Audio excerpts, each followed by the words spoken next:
السلام علیکم ویورز، اللہ سے کھل کر دعا مانگا کریں، بنا جھجک کے مانگا کریں۔ ہر وہ لفظ کہیں جو آپ اللہ سے بات کرنے کے لیے کہہ سکتے ہیں۔ دعا مانگیں اور ان الفاظ کو ساتھ محسوس بھی کریں۔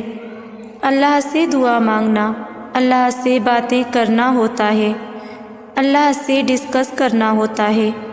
ہر وہ بات کہنی ہوتی ہے جو ہمارا دل چاہتا ہے۔ آپ جتنی ڈیٹیل بتاتے ہیں اتنی آپ کی دعا اسٹرانگ ہو جاتی ہے۔ دعا میں چھپانا نہیں ہوتا بلکہ اظہار کرنا ہوتا ہے۔ اللہ کو پہلے سے ہی پتہ ہے، بس آپ نے دوبارہ سے اللہ سے خود کہنا ہے، اپنی بات خود پیش کرنی ہے۔ دعائیں قبول ہونے میں صرف اتنا وقت لگتا ہے جب تک ہم مانگتے نہیں ہیں۔ جس لمحے ہم مانگ لیتے ہیں اللہ سے، اسی لمحے اللہ اس دعا کی ذمہ داری اپنے اوپر لے لیتا ہے، اور اللہ اپنی باتوں اور وعدوں میں بڑا سچا ہے۔ اپنے رب سے راضی ہو جاؤ، کیونکہ وہ انسان کا سب کچھ ہے، پیدا کرنے والا، پالنے والا، دیکھ بھال کرنے والا، اندھیروں میں روشنی دکھانے والا، زخموں کو اپنی رحمت سے ڈھانپنے والا، جو صبح بھی انسان کے ساتھ ہوتا ہے اور رات کو بھی ہر حال میں سننے والا رب، سب سے زیادہ محبت کرنے والا رب، سب سے بڑھ کر مدد کرنے والا رب، انسان کی تربیت کرنے والا رب، ہمیشہ ہمیں اپنی نظر میں رکھنے والا رب۔ اور اللہ تو محبتیں کرنے والا رب ہے، اور اللہ تو لاڈ اٹھانے والا رب ہے، اور اللہ تو آنسو پوچھ کے تھپکی دینے والا رب ہے، اور اللہ تو دعاؤں کو ہو بہو قبول کرنے والا رب ہے، اور اللہ تو کہانی کو آخر سے موڑنے والا رب ہے، اور اللہ تو صبر کو شکر میں بدلنے والا رب ہے، اور اللہ تو بنا اسباب کے راستے بنانے والا رب ہے، اور اللہ تو سب سے اونچی شان والا رب ہے۔ تبھی تو وہ میرا اور تمہارا رب ہے۔ تمہارے اندر کے خوف معنی نہیں رکھتے اگر تم ان کو ڈیل کرنا سیکھ لو، اور ان کو دبانے کا طریقہ یہ ہے کہ تم ان کے بارے میں اللہ سے بات کرو، وہ حل ڈھونڈ کر دے گا۔ تم اپنے خوف کو اپنی سب سے پیاری دعا کی شکل دے دو۔ لوگوں کو امپریس کرنا مشکل ہے اور اللہ پاک کو راضی کرنا بہت آسان ہے۔ لوگوں کو امپریس کرنے میں ہمیشہ شک ہی رہتا ہے کہ پتہ نہیں ہماری بات تسلیم ہوگی بھی یا نہیں۔ ایک ڈاؤٹ ہر وقت رہتا ہے، جبکہ اللہ پاک کے کیس میں ایسا نہیں ہے۔ وہ ہمیشہ ہماری کوشش کو سہراتا ہے اور جواب بھی دیتا ہے، ہر دعا کو سنتا ہے اور پوری بھی کرتا ہے۔ تو ہمیں بھی اللہ کے لیے محنت کرنی چاہیے، لوگوں کو چھوڑ کر۔ اللہ سے دعا کرو اور اللہ کے حضور ہی رویا کرو، کیونکہ تمہارے آنسوؤں کو، تمہارے دل کی تڑپ کو اللہ کے سوا کوئی نہیں سمجھ سکتا۔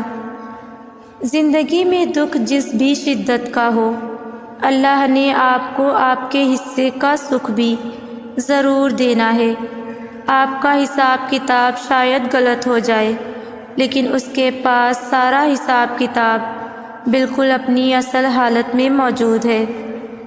وہ اگر دکھ سے گزار رہا ہے تو سکھ بھی اس کے در سے ہی ملے گا۔ زرد پتے جہاں سے اترے ہیں، سبز پتے وہیں سے نکلیں گے۔ میری زندگی میں ایسا بہت کچھ ہے جو میں نے دعاؤں میں مانگا ہے لیکن مجھے نہیں ملا، لیکن میرا دل مطمئن ہے، کیونکہ میں جانتی ہوں کہ میرا اللہ مجھے اس چیز سے نہیں نوازے گا جو میرے حق میں بہتر نہ ہو۔ اور صبر کرنا، انتظار کرنا اور اللہ کی رضا میں راضی رہنا تو اللہ سے محبت کی نشانی ہے۔ جب ہمارے پاس کچھ بھی کہنے کے لیے نہ ہو، آنکھیں آنسوؤں سے بھری ہوں، آس پاس کوئی بھی نہ ہو، تب ایسا محسوس ہوتا ہے جیسے اللہ نے اپنی آغوش میں لے لیا ہو۔ ایسی کیفیت میں اللہ اپنے بندے کو کبھی اکیلا نہیں چھوڑتا۔ تب ایک سجدہ بس اور انسان اللہ کے بے حد قریب ہو جاتا ہے۔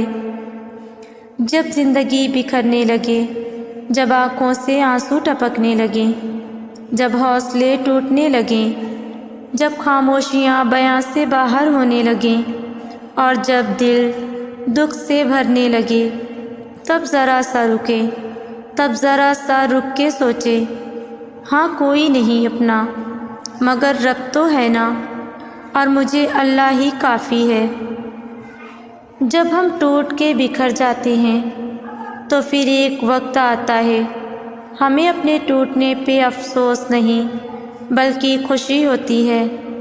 کوئی گلہ نہیں، کوئی شکوہ نہیں رہتا، نہ خود سے نہ اپنی قسمت سے۔ انسان جب ٹوٹتا ہے تبھی تو اللہ سے جڑتا ہے، اور جب اللہ سے جڑ جاتا ہے تو پھر ہر معاملہ خود بخود صحیح ہونے لگتا ہے۔ جب ہر چیز الجھ گئی ہو، ہر چیز اپنی جگہ سے بکھر گئی ہو، سمٹنے سے بھی نہ سمٹے، تو ان چیزوں کو وہیں چھوڑ دینا اور اپنی دعاؤں میں شدت اختیار کرنا۔ اور جب تم اپنی دعاؤں میں شدت اختیار کرو گے تو ہر چیز سمٹنے لگے گی۔ وہ چیز بکھرنے کے لیے آئی ہی اسی وجہ سے تھی کہ تم اس الجھن میں رب سے دعا کا رشتہ بناؤ۔ ایسا نہیں ہے کہ کچھ بھی حالات بگڑنے پر ہم وقت کے گزرنے کا بیٹھ کر انتظار کریں۔ جب ہم کچھ نہیں کر سکتے تب ہم دعا ہی تو کرتے ہیں، صبر ہی تو کرتے ہیں۔ جب زندگی میں ایسے حالات سامنے آ کھڑے ہوں جہاں تمہیں لگے کہ تم تنہا ہو گئے ہو، تو گھبرانا نہیں، اللہ سے نا امید نہ ہونا۔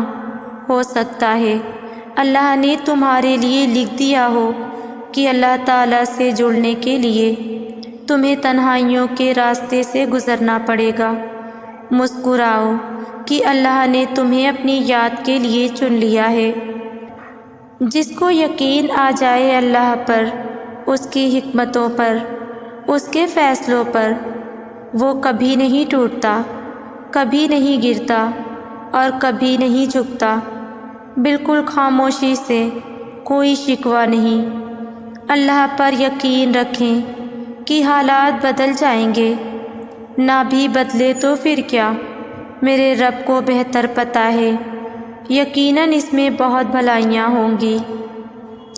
دعاؤں پر کبھی شک نہ کرنا، کیونکہ اللہ قادر ہے نصیب بدلنے پر، ناممکن کو ممکن کر دینے پر، بند راہوں کو کھول دینے پر۔ پریشان نہ ہو، بس یقین کے ساتھ دعا کرتے رہو، ہر لا حاصل جلد حاصل ہو جائے گا۔ جب لاکھ کوششوں کے باوجود بھی ہم ناکام ہو جاتے ہیں اور غم کی کیفیت ہمیں چور چور کر دیتی ہے، تب یہ بے چین نگاہیں رب تعالیٰ کو ڈھونڈنے لگتی ہیں، کیونکہ دل جانتا ہے کہ مرہم اسی سے ملے گا۔ تب ہم بہت بے بس ہوتے ہیں، اپنی بے بسی لے کر اس کی بارگاہ میں جاتے ہیں۔ شرمندگی اور غم کا یہ عالم ہوتا ہے کہ الفاظ منہ سے نہیں نکل پاتے، مگر وہ پھر بھی سب سمجھ جاتا ہے۔ اور جہاں صبر کی آخری سانس ٹوٹتی ہے، وہیں پہ وہ فرما دیتا ہے کن فیکون، یعنی ہو جا، اور بس سب ہو جاتا ہے۔